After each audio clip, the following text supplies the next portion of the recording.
Next up on the Cosmic News Network, First Contact with Joshua Pope. Good morning, Earthlings. Good. How you doing today? Good. How you doing today? Welcome to First Contact Radio. Welcome to First Contact Radio. To talk about all these things we're talking about is because in life, everything is energy. Every single thing that's out there. Yo, it's First Contact with Joshua Pope.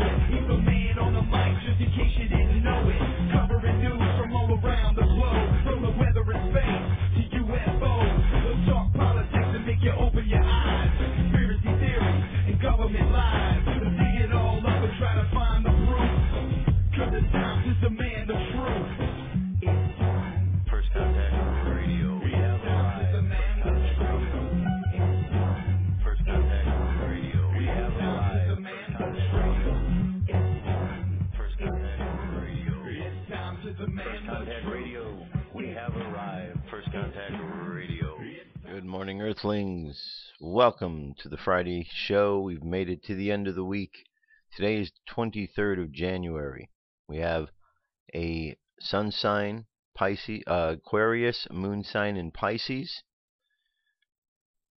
These are the aspects we're looking at today. So we have, as we know, a air sign, which is our conscious mind, the sun sign, Aquarius, dealing with words and actions, a lot of activity. The wind blows and moves around. So we are dealing with that type of energy over the course of this next month.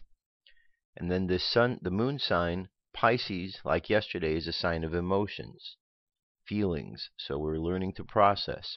And just keep in mind that as we go through each day, we're simply learning to take that energy and work with that energy. That's what looking at all of these aspects are about. Astrology is simply looking at the energies that are being put out by the planets and the stars, and the ideas of these energies that are put out have come through observation over time, people observing for many, many hundreds and thousands of years how these planets and stars operate, and then assigning with them values. And then these values are what we look at to understand how we move within this energy. Once we kind of get to grasp of it, it's pretty simple. So fire, water, air, and earth. We've got a sun sign that is an air sign and a moon sign, which is a water. Air and water can work really well together, or they could cause a great storm, a great hurricane. In other words, there could be a lot of emotions, and those emotions could stimulate the words we speak and the things that we do. The only aspects that are immediately jumping out here have already occurred today. Was the aspect of transformation and the aspect dealing with the wounded healer. Both of these are effects that have come about with the processing of these emotions.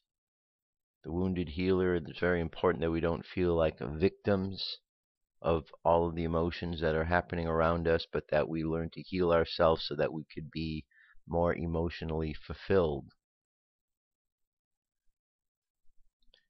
If we go and look at the Jewish calendar, today is 3 Shavat. 3 Shavat, and the daily thought for today is self-conscious God. When he made the world, he decided that he would take the role of kindness. That way he would be kind. We could bond to him with our kindness. He decided to have wisdom. That way, being by wise, we could bond with him with our wisdom. He decided to be the conscious of himself so that we could attain consciousness of that which is beyond knowing. And all of this he gave to us in his Torah. He gave to himself. The current moon phase is 14% full. We're making our way up to the full moon. We are a waxing moon. Solar wind is currently at 443.7 kilometers per second. Planetary K index is between a 2 and a 3. Big corona hole on the bottom, 1 at the top. Notification that between now and over the rest of this weekend we'll be getting hit by the solar wind from here, which might cause a little bit of geomagnetic storm activity. Our M-class flare possibilities at 40, X-class at 5, and the geomagnetic storm activity, 30% in the mid-latitudes, 45% in the upper latitudes. And up in the sky, here's our map for tonight. The moon, below the moon, we will see Mars. Farther down to the right, Venus, and then farther down, Mercury. So everything's kind of lined up nice for us to see.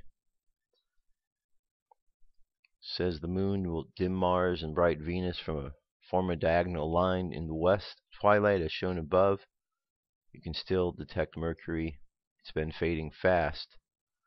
Later tonight, Callisto, Io, and Europa are all casting their tiny black shadows onto Jupiter at once. From 1:27 to 1:52 a.m. Saturday morning Eastern Time, all three satellites themselves appear in front of Jupiter at once and hence are practically invisible.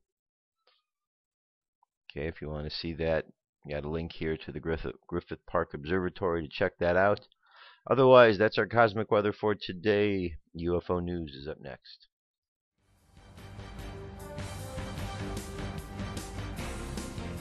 This is the UFO News with Joshua Poet. Alright, thank you very much, Dirk. Bunch of sightings today. First one, we go up to Mars. Human shadow seen on Mars in Rover photo. NASA source. There we go. There's what appears to be some sort of humanoid being. This came in the email this morning. Someone who wants to remain nameless has found a shadow of a human-like being messing with the Mars Curiosity rover. The person has no helmet and their short hair is visible in high detail. The person has an air tanks on their back and a suit that covers most of the body except the hair. This leaves us with three confusing thoughts. One, is this proof that the rover is on Earth and not on Mars and humans are cleaning it off and performing maintenance? Two, is this proof that humans are living on Mars in an abandoned alien base? Gary McKinnon, the hacker, said he found such evidence on U.S. government computers.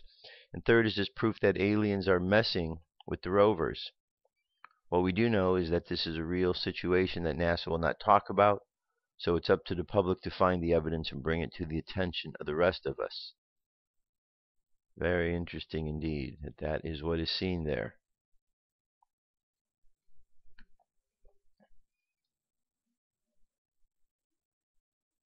So what do you think that is? Looks definitely like some sort of being reaching up and doing some sort of work here.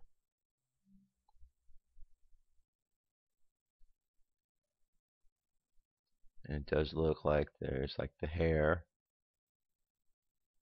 some sort of tank for breathing. Interesting. So the question is this happening on Earth? But if it is, why would they need the tanks? Interesting indeed. Here again by the Mars Curiosity rover, we have a UFO sighting observing the rover. This discovery was captured by StreetCap 1 and has the classic disc design that we all know and love. It is also the race center top and bottom that we have seen in other sightings. Object is about the size of the car and there to observe the Mars rover.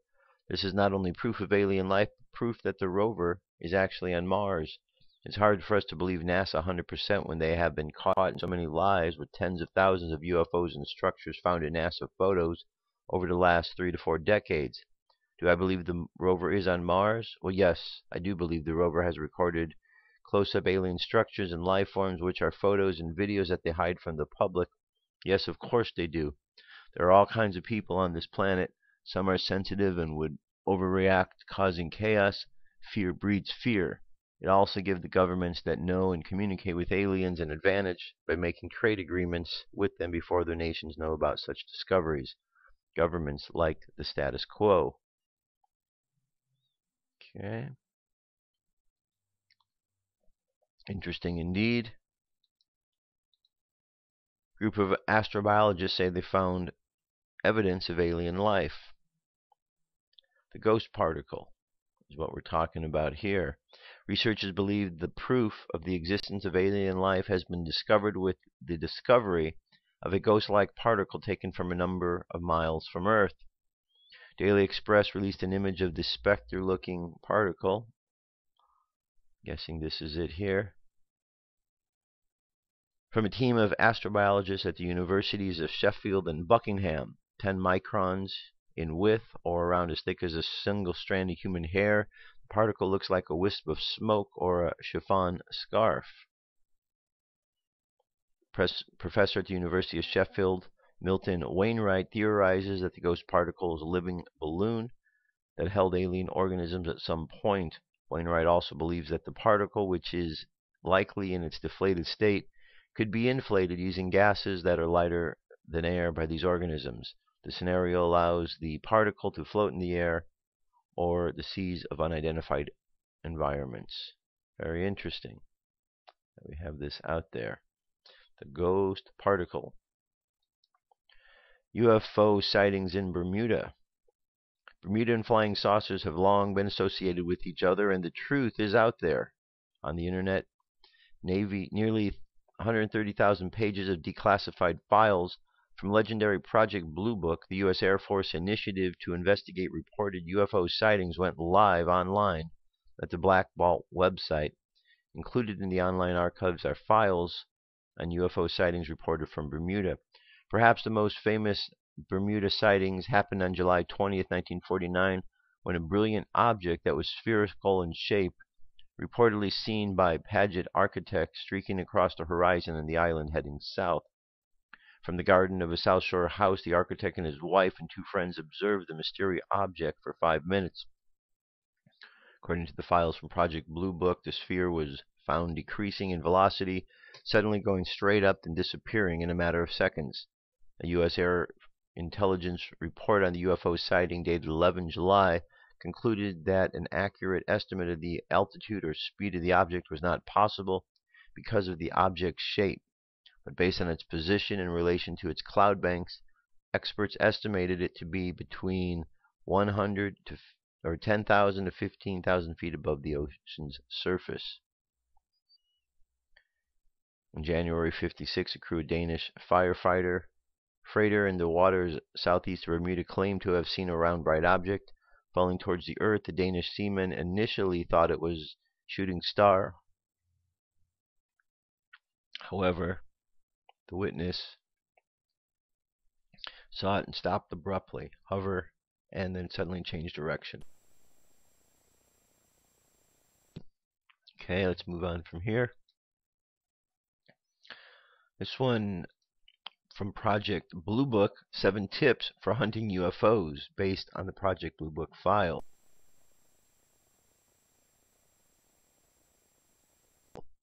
Okay, it says you've known for some time now that aliens exist, from that roommate with the 4 pet chinchillas to your boss with the Pez collection. It seems clear that extraterrestrials may even be living among us. Based on the Project Blue Book material,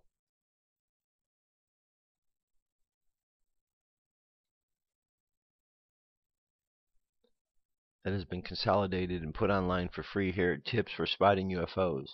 Know what contrails are and look for them. Contrails are the things that come off of the planes.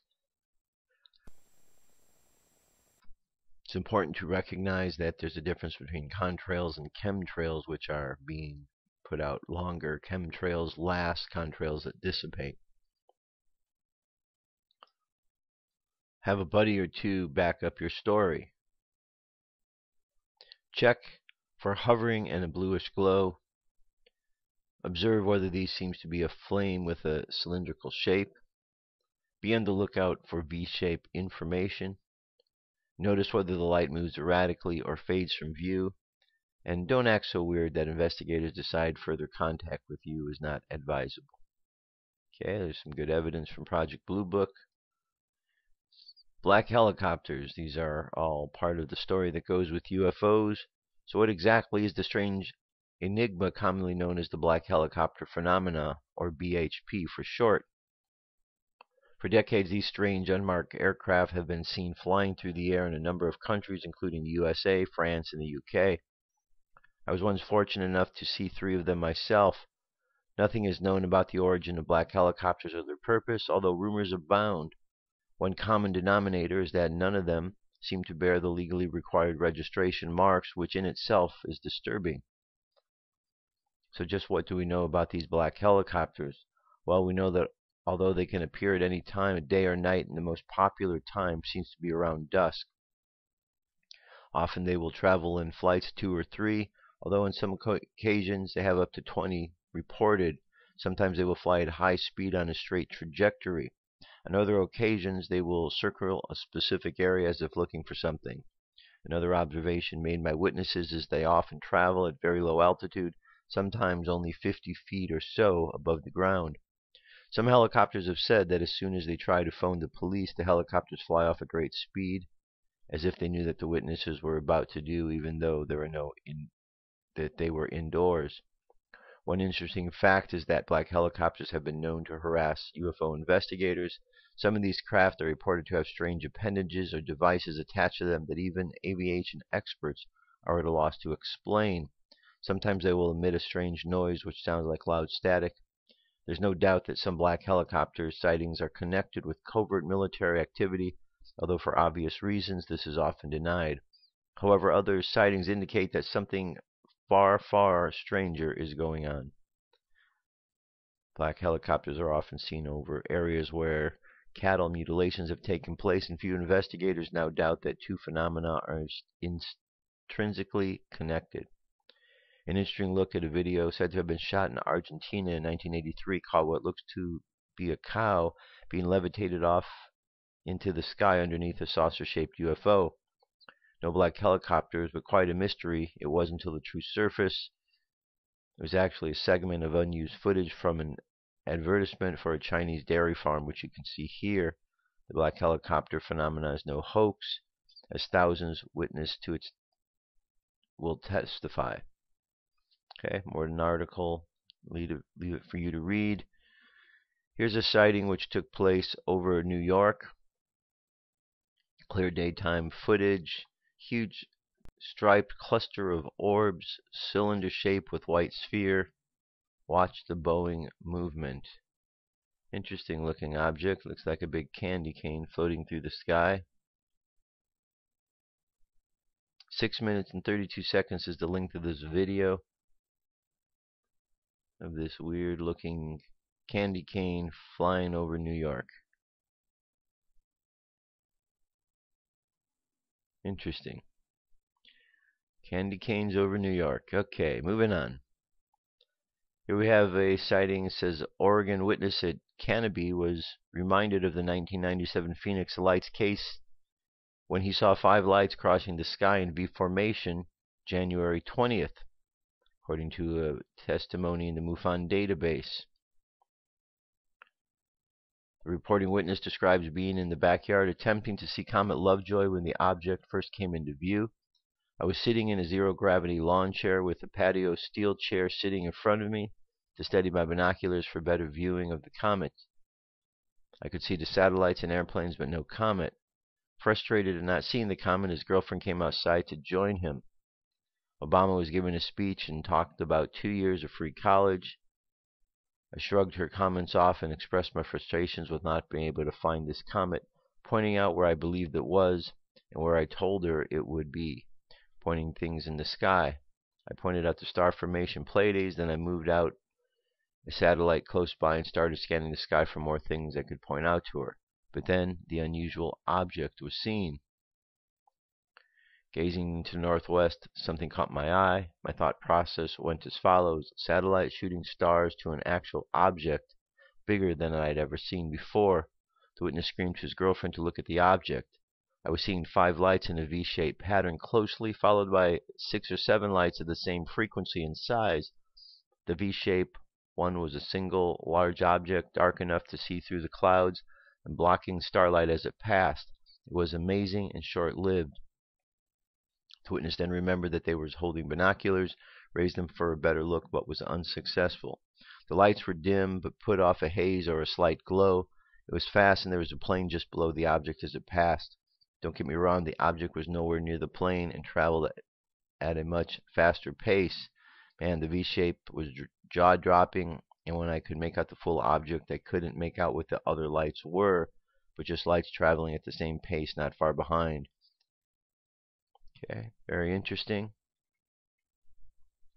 indeed. And one more story here. This one is a sighting above Minnesota back on the 17th.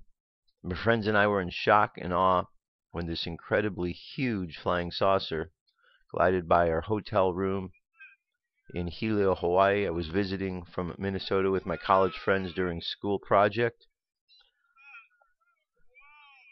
Well, that's a pretty good one there.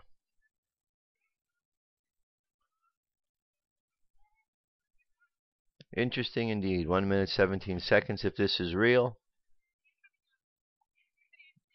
But as we know, sometimes things can be faked, and this one is quite spectacular. And there you have it. That's our UFO news for today. I'll be right back. We shall continue on with the Apocryphon of John. Stay tuned. Come into our circle, Great Spirit. Fill our souls with peace.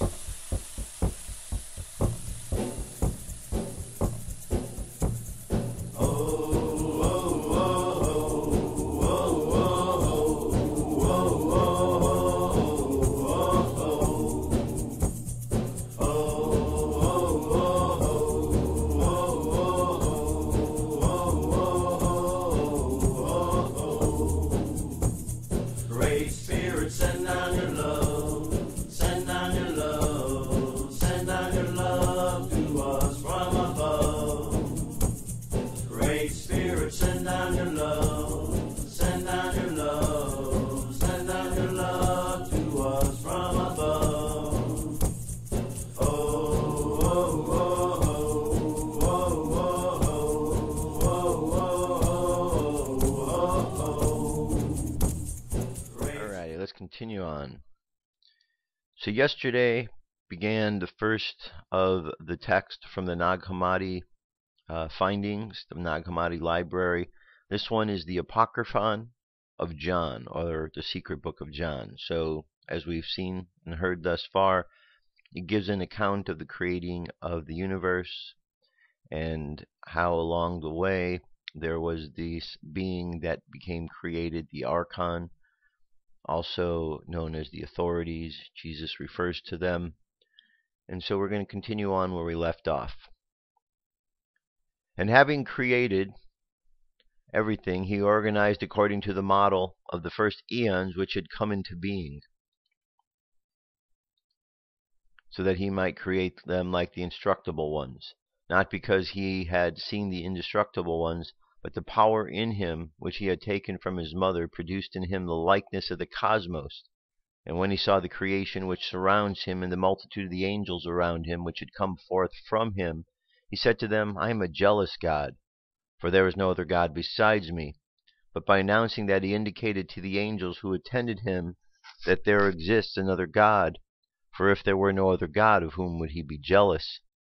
Then the mother began to move to and fro. She became aware of the deficiency when the brightness of her light diminished, and she became dark because her consort had not agreed with her. And I said, Lord, what does this mean that she moved to and fro? But he smiled and said, do not think it is as Moses said, above the waters. No, but when she said she had seen the wickedness which had happened, and the theft which her son had committed, she repented. And she was overcome by forgetfulness in the darkness of ignorance, and she began to be ashamed, and she did not dare to return, but she was moving about, and the moving is the going to and fro. And the arrogant one took a power from his mother, for he was ignorant that there existed no other except his mother alone. And when he saw the multitude of angels which he had created, then he exalted himself above them. And when the mother recognized that the garment of darkness was imperfect, then she knew that her consort had not agreed with her. She repented with much weeping, and the whole pleroma heard the prayer of her repentance, and they praised on her behalf the invisible virginal spirit. And he consented. And when the invisible spirit had consented, the Holy Spirit poured over her from the whole pleroma. For it was not her consort who came to her, but he came to her through the Plorema, in order that he might correct her deficiency, and she was taken up, not to her own aeon, but above her son, that she might be in the ninth until she was corrected of her deficiency. Then a voice came forth from the exalted aeon heaven.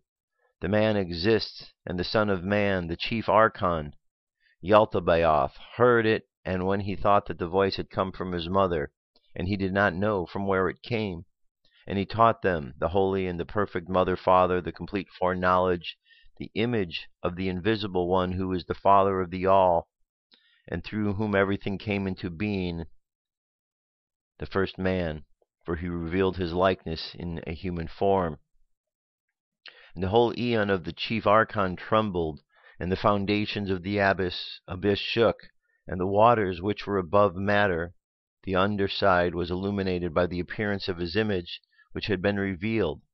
And when all the authorities and the chief archon looked, they saw the whole region of the underside which was illuminated, and through the light they saw the form and the image of the water. And he said to the authorities which attended him, Come, let us create a man according to the image of God, and according to our likeness, that his image may become a light for us, and be created by means of their respective powers in correspondence with the characteristics which were given. And each authority supplied a characteristic in the form of the image which he had seen in its natural form. He created a being according to the likeness of the first perfect man, and they said, Let us call him Adam, that his name becomes a power of light for us. And the powers began. The first one, goodness, created a bone soul. The second, foreknowledge, created a sinew soul. The third, divinity, created a flesh soul. And the fourth, the lordship, created a marrow soul. The fifth kingdom created a blood soul. The sixth, envy, created a skin soul. The seventh, understanding, created a hair soul. And the multitude of the angels attended him, and they received from the powers the seven substances of the natural form, in order to create the proportions of the limbs, and the proportion of the rump, and the proper working together of each of their parts. The first one began to create the head. Etrafophe, Abron, created his head. Mangis Estroth created the brain. Aster Chaim created the right eye. Thas Bomachoka, the left eye. Ural Numeros, the right ear. Bisom, the left ear. Acorium, the nose. Banum Ephorum, the lips. Amen, the teeth. Ibicon, the molars. Bathsildeme, the tonsils. Archa, the ulva. Abadam, the neck. Cha'am, the vertebrae. Derecho, the throat. Tibar, the right shoulder. Then someone else, the left shoulder. Midakon, the right elbow. And someone else, the left elbow. Abitrion, the right underarm. Evanthem, the left underarm. Chryes, the right hand. Belial, the left hand. Trenu, the finger of the right hand. Balbel, the fingers of the left hand. Creman, the nails of the hands. Astropes, the right breast. Barof, the left breast. Barom, the right shoulder joint. Aram, the left shoulder joint. Areche, the belly. Fititav, the navel. Senophim, the abdomen. Archelthopi, the right ribs. Sabito, the left ribs. Barius, the right hip. Phenoth, the left hip. Abernarcher, the marrow. Chinominorium, the bones. Gisol, the stomach. Agromadia, the heart. Beno, the lungs. Sostrophel, the liver. Anisimial, the spleen. Thorpithro, the intestines. Biblo, the kidneys. Rorivo, the sinews. Tefero, the spine of the body. Imposo bobo, the veins. Bindbaron, the arteries. Astrocephe, theirs are the breasts which are in all the limbs. Anthrolia, the flesh. Bediuk, the right buttock. Area B, the left penis. Elio, the testicles. Soma, the genitals. Gurma Kachalabar, the right thigh. Nebriath, the left thigh. Viscerum, the kidneys of the right leg. Ascala, the left kidney. Ormoth, the right leg. Emunion, the left leg, Kix, the right shin bone, Tuphilion, the left shin bone, Archiel, the right knee, Phini, the left knee, Pheothorum, the right foot, Beobel, its toes, Tracheon, the left foot, Ficina, its toes, Maamai, the nails of the feet, Laborium.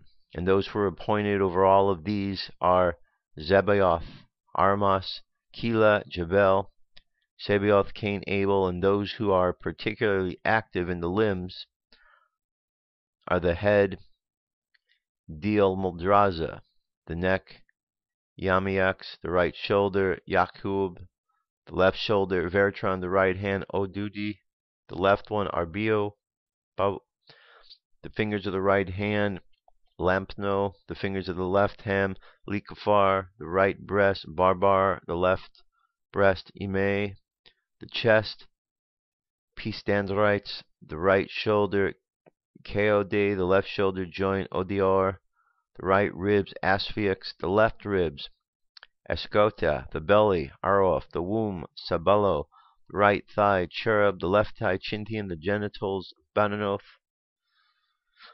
the right leg, Choath, the left leg, Charchar, the right shin bone, Arur, the left shin bone, Tuchita, the right knee, Owl, the left knee, Charar, the right foot, Bastin, its toes, Archanchila, the left foot, Marf Phinoeth, and its toes, Abrana.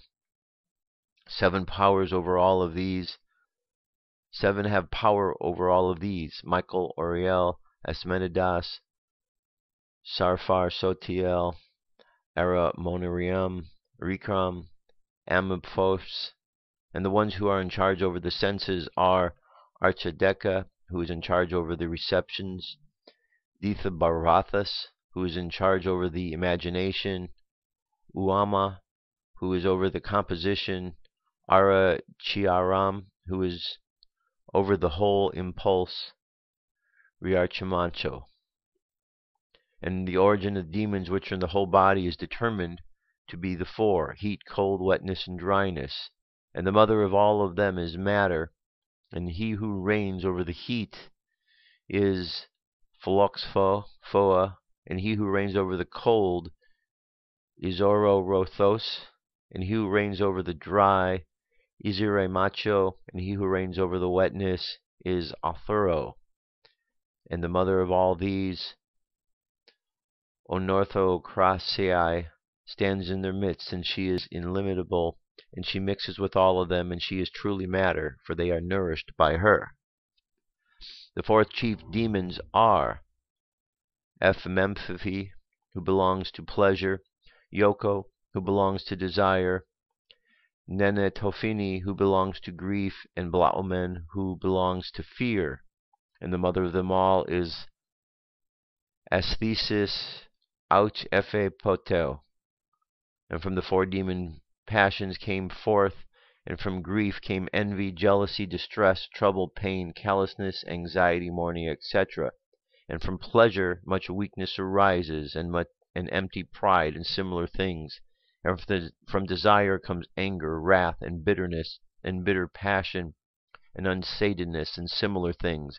And from fear comes dread, fawning, agony, and shame.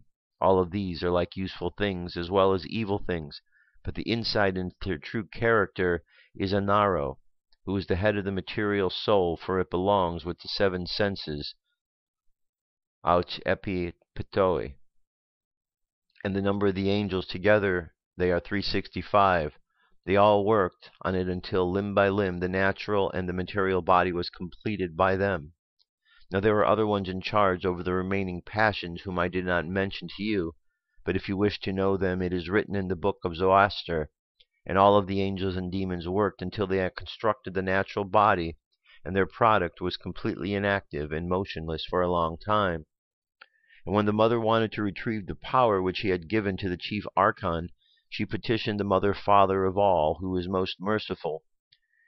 He sent by means of the holy decree the 5 lights down upon the place of the angels of the chief archon. They advised him that they should bring forth the power of the mother, and they said to Yaltabaoth, blow into his face something of your spirit, and his body will arise. And he blew into his face the spirit which is the power of the mother. He did not know this, for he exists in ignorance. And the power of the mother went out of Yaldabaoth into the natural body, which they had fashioned after the image of the one who exists from the beginning. The body moved and gained strength, and it was luminous. And the moment of rest of the powers became jealous, because he had come into being through all of them, and they had given their powers to the man, and his intelligence was greater than that of all those who had made him, and greater than that of the chief archon. And when they recognized that he was luminous, and that he could think better than they, and that he was free from wickedness, they took him and threw him into the lowest region of all the matter. But the Blessed One, the Mother, Father, the Beneficent and Merciful One, had mercy on the power of the mother which had been brought forth from the chief archon, for they, the archons, might gain power over the natural and perceptible body. And he sent through his beneficent spirit and great mercy a helper to Adam, luminous Epina, which comes out of him who is called Life, and she assists the whole creature by toiling with him and by restoring him to his fullness, and by teaching him about the descent of his seed, and by teaching him about the way of the ascent, which is the way he came down. And the luminous Epina was hidden in Adam in order that the archons might not know her, but that the Epina might be a correction of the deficiency of the mother. And the man came forth because of the shadow of the light which is in him, and his thinking was superior to all those who had made him. When they looked up, they saw his thinking was superior, and they took counsel with the whole array of archons and angels. They took fire and earth and water, and mixed them together with the 4 fiery winds, and they brought them together and caused a great disturbance. And they brought forth Adam into the shadow of death, in order that they might form him again from earth and water and fire, and the spirit which originates in matter, which is the ignorance of darkness and desire, and their counterfeit spirit. This is the tomb of the newly formed body with which the robbers had clothed the man, the bond of forgetfulness, and he became a mortal man. This is the first one who came down in the first separation, but the Epina of the light which was in him, she is the one who was to awaken his thinking. And the archons took him and placed him in paradise, and they said to him, Eat this at leisure, for their luxury is bitter, and their beauty is depraved, and the luxury is deception, and their trees are godless, and their fruit is deadly poison, and their promise is death, and the tree of their life they had placed in the midst of the paradise. And I shall teach you what is the mystery of their life, which is the plan which they made together, which is the likeness of the Spirit. The root of this tree is bitter, and its branches are death, and its shadow is hate and deception in its leaves, and its blossom is the ointment of evil, and its fruit is death, and desire is its seed, and it sprouts in darkness, the dwelling place of those who taste from Hades, and the darkness is their place of rest. But what they call the tree of knowledge of good and evil, which is the Epina of light, they stayed in front of it in order that he, Adam, might not look upon his fullness and recognize the nakedness of his shamefulness. But it was I who brought about that they ate. And I said to the Savior, Lord, was it not the serpent that taught Adam to eat? The Savior smiled and said, the serpent taught them to eat from wickedness of begetting, lust, destruction, and he, Adam, might be useful to them. And he, Adam, knew that he was disobedient to the chief archon due to the light of Epina which is in him, which made him more correct in his thinking than the chief archon. And the latter wanted to bring about the power which he himself had given, and brought a forgetfulness over Adam. And I said to the Savior, what is forgetfulness? And he said, it is not the way that Moses wrote. You heard, for he had said in the first book, he put him to sleep, but it was in his perception. For also he said through the prophet, I will make their hearts heavy, that they may not pay attention, and may not see any more. Then the Epina of the light hid herself in him, Adam, and the chief archon wanted to bring her out of his rib. But the Epina of the light cannot be grasped. Although darkness pursued her, it did not catch her.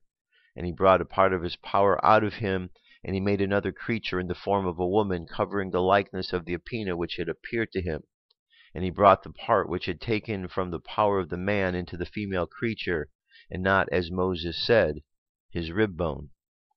And he, Adam, saw that the woman beside him, and in that moment the luminous Epina appeared, and she lifted the veil which lay over his mind, and he became sober from the drunkenness of darkness. And he recognized his counter image, and he said, "This is indeed bone of my bones, flesh of my flesh. Therefore the man will leave his father and mother, and he will cleave to his wife, and they will both be of one flesh. For they will send him his consort, and he will leave his father and his mother." And our sister Sophia is she who came down in innocence in order to rectify her deficiency. Therefore she is called Life, which is the mother of the living, by the foreknowledge of the sovereignty of heaven. And through her they have tasted the perfect knowledge. I appeared in the form of an eagle in a tree of knowledge, which is the Epina from the foreknowledge of the pure light, that I might teach them and awaken them out of the depth of sleep. For they were both in a fallen state, and they both recognized their darkness. The Epina appeared to them as light. She awakened their thinking. And then Yaldabaoth noticed that they were withdrew from him, and he cursed the earth. And he found the woman as she was preparing herself for her husband. He was lord over her, though he did not know the mystery which had come to pass through the holy decree. And they were afraid to blame him. And he showed his angels his ignorance which is in him. And he cast them out of paradise, and he clothed them in a gloomy darkness. And the chief archon saw the virgin who stood by Adam, and that the luminous Epina of life had appeared in her. And Yaldabaoth was full of ignorance. And when the foreknowledge of the all noticed, she sent some, and they snatched life out of Eve. And the chief archon seduced her, and begot in her 2 sons. The first and the second are Elom and Yahweh. Elom has a bear face, and Yahweh has a cat face. The one is righteous, the other is unrighteous. Yahweh is righteous, but Elom is unrighteous. Yahweh he set over the fire and the wind, Elom set over the water and the earth. And these he called with the names Cain and Abel, with a view to deceive. Not up to the present day, sexual intercourse continued due to the chief archon, and he planted sexual desire in her who belongs to Adam. And he produced through numerous intercourse the copies of the bodies, and he inspired them with its counterfeit spirit. And the 2 archons he set over the principalities, so that they might rule over the tomb. And when Adam recognized the likeness of his own foreknowledge, he begat the likeness of the Son of Man. He called him Seth, according to the way of the race of the eons. Likewise the mother also sent down her spirit, which is in her likeness, and a copy of those who are in the Pleroma. For she will prepare a dwelling place for the eons which will come down. And he made them drink water of forgetfulness from the chief archon, in order that they might not know from where they came. Thus the seed remained for a while, assisting him, in order that when the spirit comes forth from the holy eons, he may raise up and heal him from the deficiency, that the whole Pleroma may again become holy and faultless. And I said to the Savior, Lord, will all the souls then be brought safely into the pure light? He answered and said to me, Great things have arisen in your mind, for it is difficult to explain them to others except to those who are from the immovable race, those on whom the Spirit of life will descend, and with whom he will be with the power.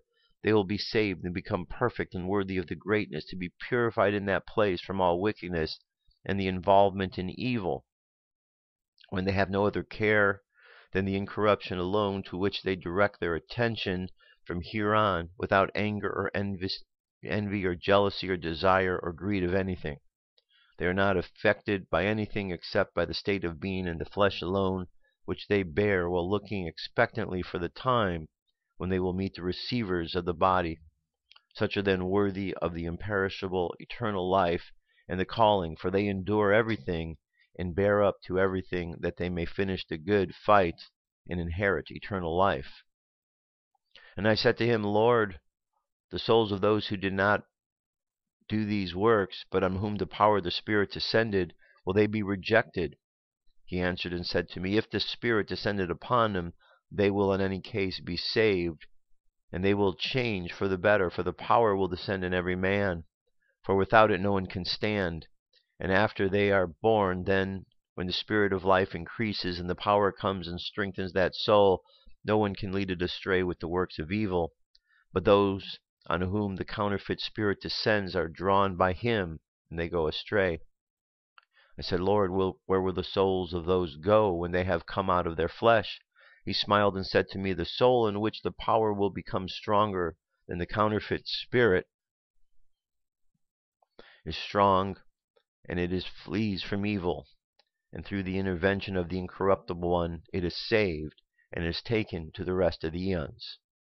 All right, still got more to go, but we're going to leave this right here, and we'll pick that up next time when we return on Monday. It's pretty heavy-duty reading, isn't it? Those names, quite something, all those who worked on the body. But the story is certainly much more in-depth than the story that has been written in the Bible. So perhaps Monday we're going to finish this and then work on doing some sort of breakdown of it to understand it a little better. So I'm going to be spending some time over the weekend really kind of delving into this. Maybe you do the same, and we could reconvene next week. If there's any notes or thoughts that you have, send them along, and you'll hear what I have to say about it when we resume on Monday. In the meantime, let us jump over to an article here. This is another article at In5D. Talks about how to quiet the mind. Steps to quiet the chaotic mind by Art Luff. Worry, frustration, confusion, sleeplessness, and fear are all components of the chaotic mind, making just one simple goal difficult to achieve, and the success you greatly desire remains elusive. There is no success in a mind of chaos. One needs to attain peace and calmness in the mind in order to encourage positive thoughts. A daily regimen of positive affirmations is paramount to your success. Normally one finds it difficult to manage and control the mind. Sometimes one may feel that the mind is similar to a balloon blown by the wind, taken to any direction in circumstances the wind takes it. When things come out well, the mind is contented, but when things go badly, instantly the mind becomes very unhappy. Because the mind and one's emotions are connected, a disturbance in one will distract the coordination and harmony of the two. For instance, when one gets the result of the relationship that he wants, such as a partner, a job promotion, or a new car, one bounds to it very tightly. However, because often these possessions and relationships are uncontrollable, the moment that one is separated from these causes so much pain that all the negative emotions cause chaos. Such mood fluctuations arise, and the main reason that one is closely attached with the outside situation. However, when the mind is relaxed, one makes an inner room and clearness which enables one to control and manage the mind despite the external situation. Gradually one develops mental balance, which is the state of the mind that is happy and positive always. Confused mind moves back and forth between the temperance of the despondency and excitement. In meditation, one can achieve a peaceful mind and calm mind which is free of worries and anxieties, so one can experience happiness, encouraging and attracting positive behavior. A chaotic mind only attracts negative feelings and behavior, therefore it is a barrier to setting and achieving goals. Stay positive even in the most complicated or worst situations. This is a state of mind that is very crucial to achieving success. The mind is like a station sending out energy of power signals, your beliefs, your thoughts. These energies and power patterns are then grasped by the subconscious mind that is responsible for creating the circumstances, situations, and events to assist one in achieving what one believes, thoughts, and goals are. The subconscious mind never distinguishes what is bad or good for you. It only acts on what the instructions it receives from the conscious mind, meaning what your thoughts and your beliefs are. So while there is that desire in you that you want to accomplish a certain goal, if you do not truly believe and truly trust you will be able to do, if you, with your chaotic mind, constantly think about the reason why you cannot achieve something rather than why it will be easy for you to do, then you will be ceding instruction to you, subconscious mind, to establish certain circumstances in which it will be difficult for you to accomplish your goal. This is the reason why negative thoughts should be eliminated and only entertain positive thoughts all the time. Constant positive affirmations likewise attract positive situations and influence the subconscious to create a situation favorable to you. Affirmations are positive thoughts spoken with great trust, faith, and absolute power that what you say you will accomplish. In addition to these positive affirmations, your goals' success can be ensured by writing them down. Remember, first and foremost, to keep a focused mind. Never entertain negative thoughts. However, should a negative thought enter your mind, block it off with a positive thinking and never affirm it. For the chaotic mind, verbal affirmations can greatly negatively affect your attitude towards accomplishing your goals. Never be a prisoner to the chaos of your mind. Release all those hurts, frustrations, and anger that you feel deep inside. Look at the world in a different point of view and believe that you can accomplish anything as long as you have faith that you can. There is no success in chaos, and chaos will not lead to success. It is balancing the mind, releasing all stress that the mind feels, letting go of all the negative thoughts, and making a clear image of the life that you want to live. All right, very good. Good article. That's what we're all working to do, clear the mind. Stay clear so that we can stay focused on what it is we want to create in a positive manner. That's why all of these things that we do are necessary. The more that we expose the truths about our divine nature, where we came from, how we get back, those who are around and affecting things. I mean, when we read through the books of the Bible, we don't get information as in-depth as what we've already read just in this first text, the Apocryphon of John. That's pretty in-depth. Very, very in-depth from what we have learned through the Bible. But it's necessary information because it lets us know what's really going on so that we can find a way to work around it, work with it, whatever the case may be. All right, here's our channel message today. It comes to us from the ARCTURIANS. Your life as a river analogy. Channeled message from the ARCTURIANS. January 19, 2015. Channeled by Paul Marwood. Transcribed by Paul Marwood. Hello dear Paul and Holly. We are the ARCTURIANS. Today the two of you are at geographical location called Inspiration Point, so we would like to offer some inspiration, for as you know there are many races that are here in support of your planet at this time, ourselves included. You also know that we are all here in support of you in so many ways. We are here to bring forth suggestions and advice, teachings. We emanate loving energy to all on the planet. Some may not feel that they receive this, but the love and the energy is there. We wish to also encourage you that through all of the changes that have been happening, humanity as a race on this planet is moving forward in the most wondrous of ways. Your progress exceeds many expectations. So from our point of view you have a very large audience around you and above you in the skies, and we are all clapping and celebrating. Because as you make progress in your ascension process, and your conscious evolution to a greater connection to your divine presence and the love that connects and emanates through all of the universe, so you affect everything else. We wish to point out that though you may view us as being above you in some sort of hierarchy, that's not really the case.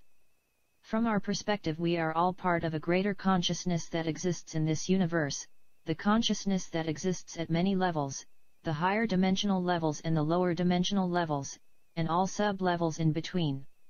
So judge yourself not because you as humanity are moving forward in great strides.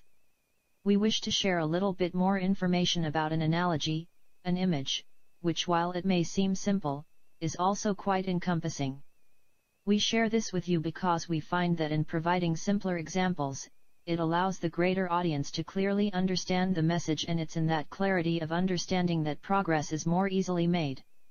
This analogy we wish to talk about today is a very large river, and as you know a large river will start at a very humble place, for example high up in the mountains. And there may be many streams that appear, and if you look at this as an example as an aspect of one's life, and these small streams are different aspects of what is happening, who we are as people, for we each have aspects of ourselves.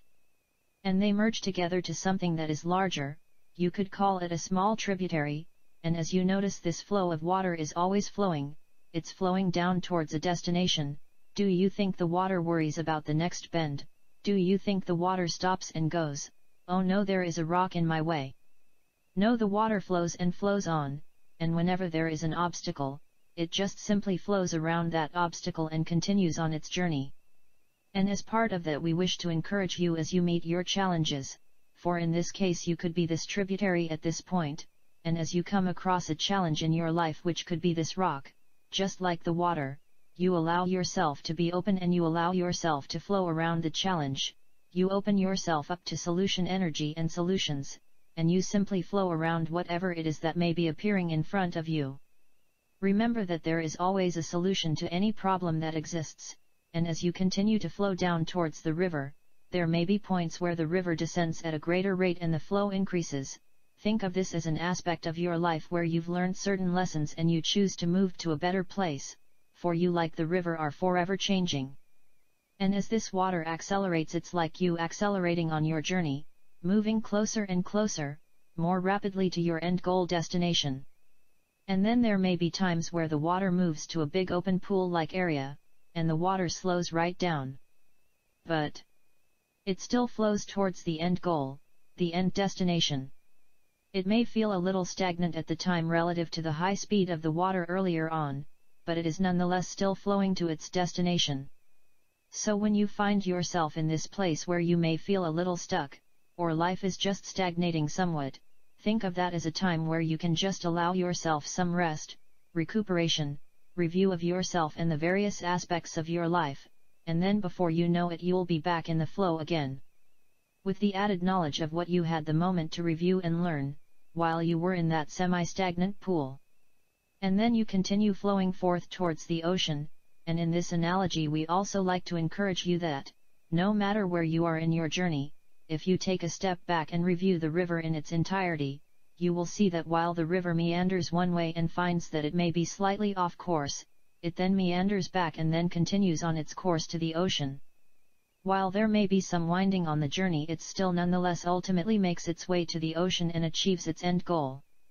So from this perspective, when you look at your life, there may be these deviations, and for some of us you may look at that deviation as incorrect, bad, wrong, whatever it may be, while in actual fact it's not.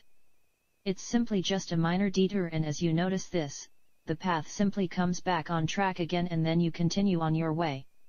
So we always encourage you that there is no such thing as being in the wrong place at the wrong time, it simply is just a part of the journey of the river, or the part of you on your life journey. We hope this analogy has assisted you in taking a more natural, flowing, generous perspective of yourself in your life and your life path, and we encourage you when in difficult moments, to take a moment to review your life in this manner, to add more ease and simply allow yourself to flow a little bit better. We love you immensely. We are the ARCTURIANS. Good message, really good message for today. Alright, that brings us to our meditation. So before we do that, here's a passage from the Warrior of Love for today. The warrior always listens to the words of certain older thinkers, such as those by T.H. Huxley. The consequences of our actions are the scarecrows of fools and the beacons of wise men. The chessboard is the world, the pieces are the gestures of our daily lives, the rules of the game are what we call the laws of nature. The player on the other side is hidden from us, but we know that his play is always fair, just, and patient. The warrior simply has to accept the challenge. He knows that God never overlooks a single mistake made by those he loves, nor does he allow his favorites to pretend ignorance of the rules of the game. Alright, brings us to our meditation. Close your eyes. Take a deep breath. And exhale. Take another deep breath. Exhale again. Let's imagine ourselves moving along the path of life. And let's imagine this path like a river. And the river flows forward, in all ways making itself back to the ocean. And we find ourselves at a part of the river. And sometimes we're confused in which way to go. But when we simply let go and get in synchronicity with the flow of the river, we find ourselves put back on the path. And no matter which way the path goes, when we allow it to simply move effortlessly back towards the ocean from whence it came, we find ourselves moving in synchronicity with life. So as we go forth over the course of this weekend, let's just imagine that whatever situations and circumstances arise, that we recognize in all ways that we are heading back towards the source, and that whatever challenges present themselves are all part of the process. The process is there for us simply to overcome, so we continue on. So let's acknowledge that all changes comes easily in our lives, and allow the changes that we go through to be changes that help us to see that we are going in the right direction. Let's imagine sending love into the world, sending love all around the planet to each and every individual, and just sending good vibes to everybody around the world over the course of this weekend. Let the subconscious mind continue on the journey of putting out good vibes, and let's bring our conscious mind back to the present moment on the count of 3. 3, coming back to the present moment filled with confidence. 2, coming back to the present moment filled with faith. And 1, coming back to the present moment happy, healthy, and whole. Happy, healthy, and whole. Take another deep breath. Exhale, and open your eyes. That's it, my friends. That's our show for today, for the week. Thank you for being here. Glad that you were able to join me. Lots of interesting readings this week, huh? The Apocryphon of John is quite insightful, something that certainly needs to be read over and over, so I'm going to do that. Perhaps you might do the same thing, and we'll come to a deeper understanding of what it is all about. Have an awesome weekend. I love you. Keep loving each other. I'll talk to you soon. Peace. I'm out of here.